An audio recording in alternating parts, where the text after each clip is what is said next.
Now, Paga may be synonymous with the crocodile pond, but do you know that the famous border town also had a vibrant camp for slaves? In today's edition of our Ghana Month series, we throw the spotlight on the Pikoro slave camp at the Ghana-Burkina Faso border town.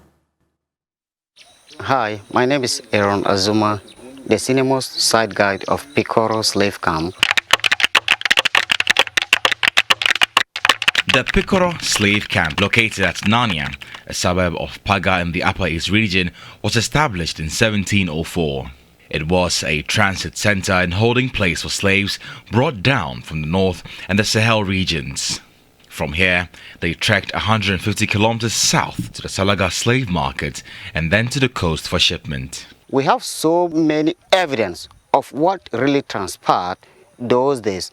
And in front of me is the Slaves River, a reservoir naturally created.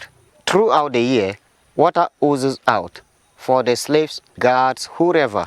They use this one for drinking, cooking, washing, everything. It was very clean and sufficient to supply over 200 people at a time. An average of 200 slaves were at the camp at any given time. The site currently features the trees and rocks where the slaves were shackled, ate from bowls dug in the rocks. This is where recalcitrant slaves were forced to carve out holes for their own feeding and their other colleagues. Here is where they were entertained through drumming on what sounded like hollow rocks.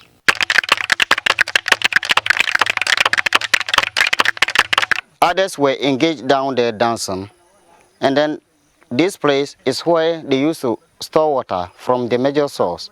They will fetch water, come and put it here, so that in case any slave was thirsty, he wouldn't hustle that far to get water and drink. So all those who were drumming and singing were given that kind of motivation by way of dashing them tobacco, alcohol, granules, and other items from the masters.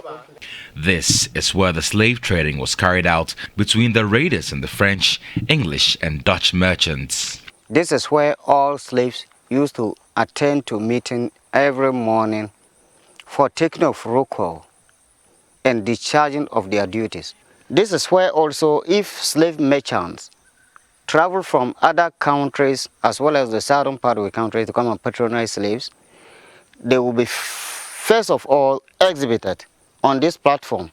Then the buyers will be up there. They will make selection before they now talk about the cost.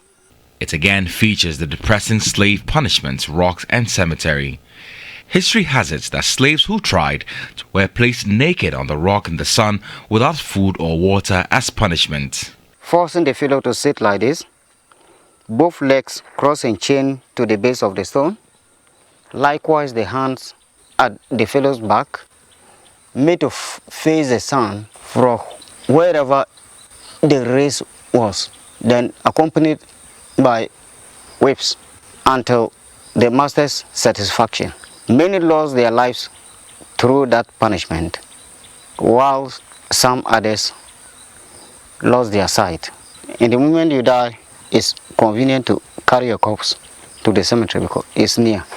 These coops are bows cut out by slaves who tried to escape. In spite of the historic facts and high tourism potential, the camp has attracted very little attention. The road to the area is not in the best shape, while the reception area is in ruins. These young men serve as guides. They want an urgent intervention from the Ghana Tourist Authority and the sector ministry.